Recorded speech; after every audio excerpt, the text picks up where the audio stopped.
Hey everyone, last video हमने population density पे ख़त्म की थी। तो आज हम करेंगे इस चैप्टर का, इस रोटेशनल स्पेक्ट्रोस्कोपी का last topic, isotopic substitutions. Isotopic substitution में हम कुछ आइसोटॉप्स की बात करते हैं। सबसे अच्छा सा एग्जांपल ले लेते हैं आइसोटॉप का, CO, ठीक है, जिसमें और एक लेते हैं 12 वाला और एक लेते हैं हम 13 वाला, होता है ना। तो ये हमने यहाँ पे आइसोटॉप्स ले लिए। अब इसको पहले फर्दर पढ़ने से पहले हमें यहाँ पे कुछ कंडीशंस पता होनी चाहिए कि जो हमारा आइसोटॉपिक सब्स्टिट्यूशन होता है वो किन किन बातों पे डिपेंड करता है। तो यहाँ पे कुछ कंडीशंस होती हैं। पहली कि जो हमारी इलेक्ट्रॉन डिस्ट्रीब्यूशन है, हमारा जो इलेक्ट्रॉन डिस्ट्रीब्यूशन है वो चेंज नहीं होना चाहिए। आइसोटॉप्स का मतलब क्या होता है, जिसका मास डिफरेंट होता है ना, अदरवाइज उसका एटॉमिक नंबर वगैरह सब कुछ सेम रहता है। तो यहाँ पे इलेक्ट्रॉन डिस्ट्रीब्यूशन चेंज नहीं होना चाहिए, पहली कंडीशन। सेकंड कंडीशन यहाँ पे इंटरन्यूक्लियर डिस्टेंस जो है वो भी चेंज नहीं होना चाहिए। ओके, एंड अगर चेंज होगा तो सिर्फ और सिर्फ मास चेंज होएगा, मास चेंज ओनली। ठीक है, तीन कंडीशन यहाँ पे अप्लाई होती है कि इलेक्ट्रॉन डिस्ट्रीब्यूशन चेंज नहीं होगा, उनके बीच का डिफरेंस मतलब C और O के बीच का डिफरेंस भी चेंज नहीं होगा, डिस्टेंस चेंज नहीं होगा, एंड मास जो है चेंज होगा। वही होता है आइसोटॉपिक सब्स्टिट्यूशन, वही होता है आइसोटॉप, सॉरी, है ना। अभी हम पीछे एक फॉर्मूला पढ़ के आए थे मोमेंट ऑफ इनर्शिया का, आई का। क्या फॉर्मूला था? m1 m2 अपॉन में, yes, m1 plus m2 into में आर स्क्वायर, ये फॉर्मूला पता था। इससे मुझे एक बात पता चल रही है कि जो हमारी मोमेंट ऑफ इनर्शिया है वो डायरेक्टली मास पे डिपेंड कर रहा है। किस पे? मास पे डिपेंड कर रहा है। एक और फॉर्मूला पढ़ के आए थे, B=h स्क्वायर अपॉन में 8 पाई स्क्वायर इंटू आई, पढ़ा था ना। तो यहाँ पे भी हम, जो यहाँ पे हमारा B जो है आई के इन्वर्सली प्रोपोर्शनल आ रहा है ना, B हमारा आई के इन्वर्सली प्रोपोर्शनल आ रहा है। और इससे इसके बाद एक और फॉर्मूला पढ़ के आए थे हम, कौन सा, एनर्जी का, delta E is equals to, E लिखेंगे, sorry, E is equals to B J into J plus 1। तो यहाँ पे हमारी एनर्जी डायरेक्टली प्रोपोर्शनल है B के, है ना। तो यहाँ पे हमने तीन रिलेशन पढ़े, I directly proportional to M, B inversely proportional to I and E directly proportional to B। तीन रिलेशन पढ़े हैं और ये तीनों रिलेशन इतने ज़्यादा इंपॉर्टेंट है ना, बहुत ज़्यादा। इनके बेसिस पे हम पूरा क्वेश्चन सोल्व कर सकते हैं। तो चलो स्टार्ट करते हैं।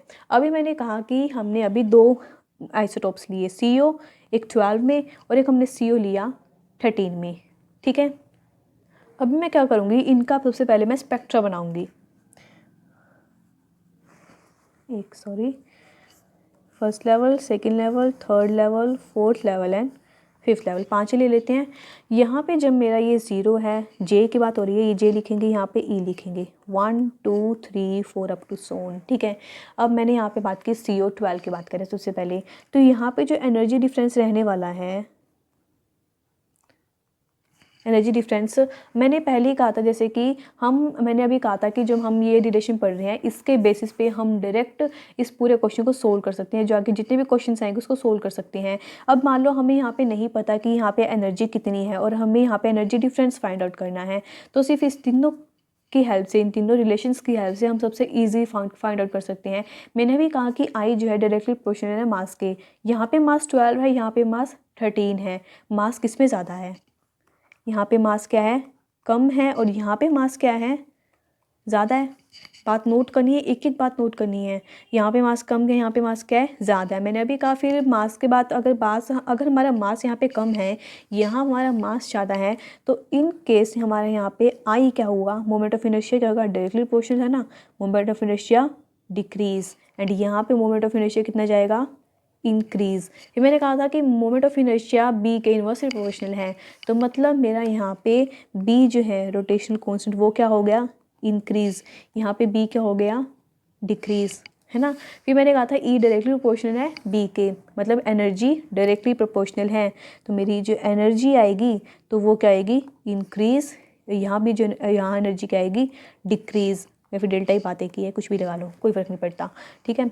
तो इतने से में ही मेरा सारा काम ही खत्म हो गया, सब कुछ मैंने सारा क्वेश्चन ही सोल्व कर दिया है बिल्कुल ही, सिर्फ इतनी टर्म पता चलते ही। कैसे? मैंने भी कहा यहाँ पे कि हम यहाँ पे देख रहे हैं एनर्जी डिफरेंस, हमें वैल्यू नहीं पता कि एनर्जी हमारी वैल्यू कौन कौन सी है, कितनी कितनी है, और मुझे निकालना है एनर्जी डिफरेंस। तो मैं यहाँ पे बिल्कुल इसी तरीके से इसी के हेल्प से मैं यहाँ पे एनर्जी निकाल सकती हूँ कि यहाँ पे जो एनर्जी आएगी वो समवट ज़्यादा आएगी कंपैरिजन टू CO13 की एनर्जी के डिफरेंस के, क्योंकि यहाँ पे एनर्जी डिफरेंस कम हो रहा है, क्योंकि मास इंक्रीज हो रहा है, इनर्शिया बढ़ रहा है, तो जिससे रोटेशनल कांस्टेंट कम हो जाएगा और एनर्जी भी कम हो जाएगी। मतलब एनर्जी डिफरेंस कम, मतलब लेवल के बीच का गैप कम।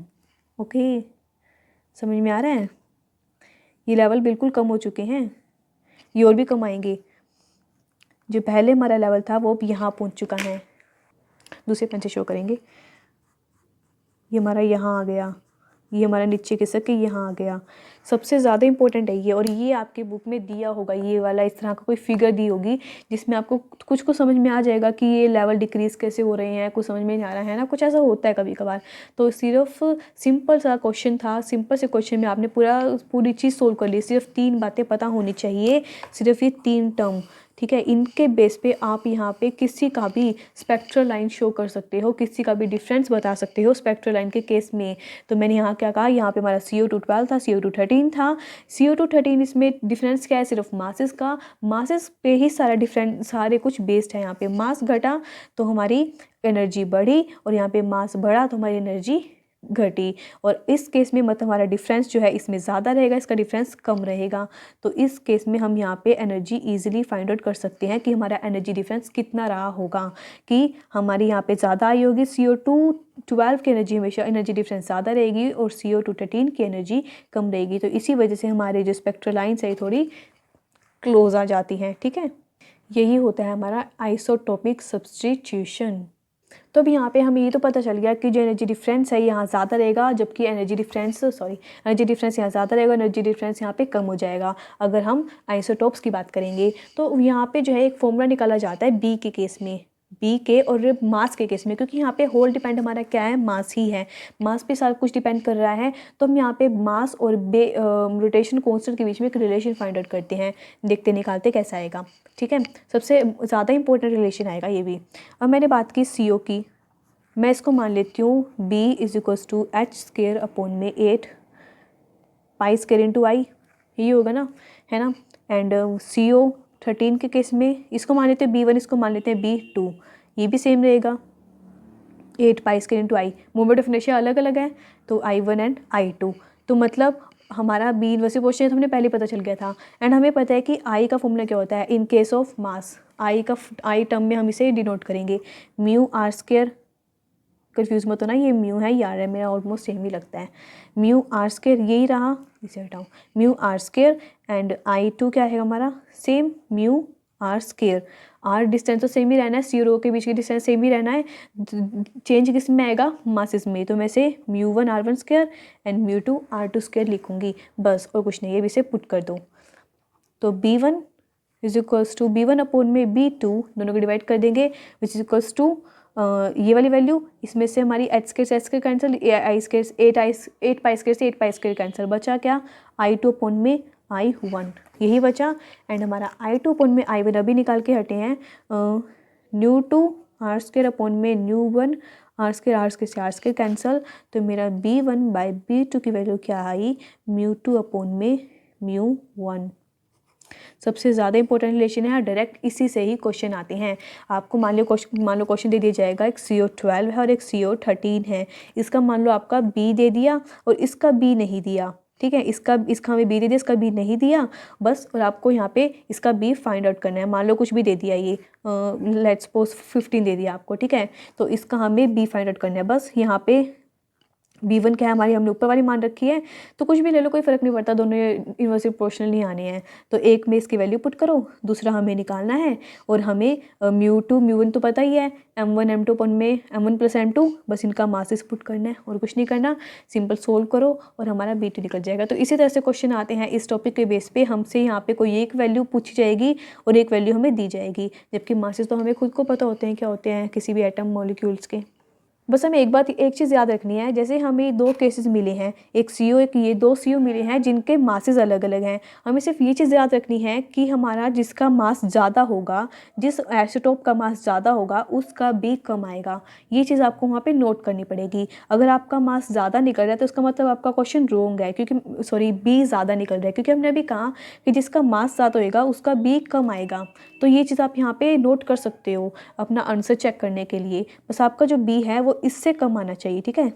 इसका 15 है तो इसका कम आना चाहिए 15 से, क्योंकि हमने कहा इसका मास ज़्यादा है, मास ज़्यादा है तो इसका B हमेशा ऑटोमेटिकली कम ही आएगा। तो आप यहाँ से ये भी चेक कर सकते हो कि मास कम आना चाहिए, तो आपका आंसर बिल्कुल सही है। ओके, सो अब हमारा एक छोटा सा टॉपिक बचा है नॉन रिजिड रोटेटर का। अभी हम पीछे रिजिड रोटेटर पढ़ के आए थे, जिसमें हमने पढ़ा था रिजिड रोटेटर के अंदर कि हमारा जो एनर्जी डिफरेंस है वो सेम रहता है, और उसमें हमने एनर्जी डिफरेंस की वैल्यू BJ × J+1 यही पढ़ी थी, है ना। लेकिन अगर हम बात करें नॉन रिजिड की, नॉन रिजिड के केस में फॉर्मूला चेंज हो जाता है। उस केस में फॉर्मूला बनता है BJ+1 माइनस DJ² J+1 का होल स्क्वायर। ये वाला फॉर्मूला हमें याद रखना पड़ेगा। ओके, इसका डेरिवेशन है लेकिन थोड़ा टिपिकल पड़ता है, थोड़ा ज़्यादा टिपिकल पड़ता है, थोड़ा घुमा फिरा के दिया हुआ है। तो इनके हमसे इतना बड़ा क्वेश्चन नहीं पूछा जाता, तो हमें इस फॉर्मूला याद होना चाहिए। इस फॉर्मूले के बाद ना हम एक छोटा सा एक्सप्रेशन करेंगे। अगर आपसे क्वेश्चन आता भी है तो वो छोटा सा एक्सप्रेशन वो दिखाइए और आपका क्वेश्चन बिल्कुल सही हो जाएगा। ओके, हम बात करें नॉन रिजिड रोटेटर की, मतलब यहाँ पे जो एनर्जी डिफरेंस है डेल्टा E है वो कांस्टेंट नहीं रहेगा, कहीं कम हो सकता है या फिर ज़्यादा हो सकता है, कुछ भी हो सकता है। तो सबसे पहले यहाँ पे एक नई टर्म आई है D। तो D का मतलब क्या है? D है हमारा डिस्टोर्शन कांस्टेंट। क्या है हमारा? डिस्टोर्शन कांस्टेंट, जिसकी वैल्यू होती है 4B³ और जहाँ पे हमारा ओमेगा क्या होता है? 1/2πc K/μ। बस आप यहाँ से इसको रिलेट कर सकते हो, इतना आगे नहीं पूछा जाता। अगर आपसे क्वेश्चन सीधा, अगर आपके पेपर में क्वेश्चन आए कि नॉन रिजिड रोटेटर क्या है, तो ये फॉर्मूला लिखिए, इसके बारे में बताइए कि D क्या है, J क्या है, B क्या है और D का फॉर्मूला क्या होएगा। देन इसके बाद एक छोटा सा एक्सप्रेशन आता है इसका। हमने जैसे पीछे पढ़ा था कि हमारा अगर मॉलिक्यूल, हमने जब कहा था मॉलिक्यूल हमारा J0 से J1 की तरफ बढ़ रहा है, तो मैंने इन शॉर्टेज की टर्म यूज़ की थी, J से वो J+1 में जा रहा है। तो ऐसी ही सेम टर्म अब मुझे यहाँ यूज़ करनी पड़ेगी। तो नॉन रिजिड रोटेटर के केस में मेरा डेल्टा E क्या आएगा अगर मेरा मॉलिक्यूल J से J+1 में मूव कर रहा है तो, ठीक है। बस उसी की तरह बिल्कुल सेम स्टेप फॉलो करना है। डेल्टा E क्या आएगा? E final minus E initial. Final क्या है? J+1 वाली वैल्यू, तो यहाँ पे पुट करेंगे B, J था, J की जगह क्या पुट करेंगे? J+1, इधर भी J+1, तो बस पुट करते रहिए B J+1 इंटू में J+1 as it is minus D J² है, तो J² क्या बन जाएगा? J+1 का होल स्क्वायर एंड J+1 का होल स्क्वायर। ठीक है, बिल्कुल ऐसे ही मैंने इसमें सिर्फ क्या किया है, J की जगह J+1 पुट कर दिया है जहाँ भी J था, क्योंकि हम क्या कर रहे हैं कि हमने जनरल टर्म यूज़ किया है, J से हमारा मॉलिक्यूल J+1 में जंप कर रहा है। तो ये तो हमारी फाइनल माइनस E इनिशियल, बिल्कुल वही वाली टर्म एज इट इज़ लगा देंगे, माइनस DJ² J+1 का होल स्क्वायर। अब यहाँ पे हमें बस इसको सोल्व करना है। अब यहाँ पे जो कॉमन टर्म दिख रही है वो बाहर निकाल लेंगे, ठीक है। अंदर क्या बचा? B माइनस 2D J+1 का होल स्क्वायर। इसको मैंने सोल्व किया है, जो कट रहा था वो काट दिया, ठीक है। तो बस ये मेरी वैल्यू आ गई, बस इतना ही था। ये आगे सोल्व नहीं होएगा ना, ऑब्वियस बात, आगे कहाँ सोल्व होएगा। तो पीछे वाले केस में हमारा फॉर्मूला क्या आया था? Delta E equals to 2BJ+1, यही था ना, 2B × J+1। और अब यहाँ पे क्या आ चुका है? 2J+1 into B minus 2D into J+1 का होल स्क्वायर। यहाँ पे भी एक टर्म और, यहाँ पे हमें ये बात याद रखनी है, अगर हमारा J इंक्रीज होता है, देख लो खुद करके देख लो, अगर J इंक्रीज़ हो रहा है हमारा तो ये वाली वैल्यू तो इंक्रीज़ ही होएगी। अगर ये इंक्रीज़ हो गई, अगर हमारा J इंक्रीज़ हो रहा है तो हमारा स्क्वायर में और ज़्यादा वैल्यू इंक्रीज़ होएगी। अगर वो ज़्यादा वैल्यू इंक्रीज़ हो गई तो नेगेटिव में जाएगी, है ना, ऑब्वियस बात है, नेगेटिव में जाएगी। तो ये वाली जो मेरी टर्म है, ये वाली दूसरे पेन से शो करेंगे, तो जो मेरा ये वाली वो टर्म है, ये वाली वो टर्म मेरी डिक्रीज़ कर जाएगी अगर J मेरा इंक्रीज़ कर गया तो। मतलब डेल्टा E जो है डिक्रीज़ कर जाएगा ऑन इंक्रीजिंग जे इस केस में। अदरवाइज इससे पहले केस में हमने यही पढ़ा था जब हमारा फॉर्मूला क्या था, रिजिड रोटेटर के केस में हमारा फॉर्मूला क्या था, रिजिड रोटेटर में ये वाला। तो यहाँ पे अगर जे इंक्रीज़ होता है तो हमारी डेल्टा ई बढ़ती है in the case of rigid rotator. लेकिन अगर हमारी नॉन रिजिड की बात हो रही है तो वहाँ पे अगर हमारा जे इंक्रीज़ होता है तो मेरा जे इंक्रीज़ होने से मेरी डेल्टा ई की वैल्यू डिक्रीज़ होती है। तो ये था हमारा एक्सप्रेशन जिसमें हम करके दिखाएंगे कि अगर हमारा इन जनरल मॉलिक्यूल जैसे J+1 में ट्रांजिशन कर रहा है तो मेरी वहाँ पे एनर्जी डिफरेंस क्या रहेगी। तो उसका फॉर्मूला ये रहा।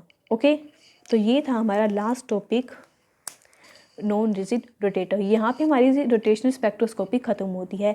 इसके बाद हम पढ़ेंगे वाइब्रेशनल स्पेक्ट्रोस्कोपी।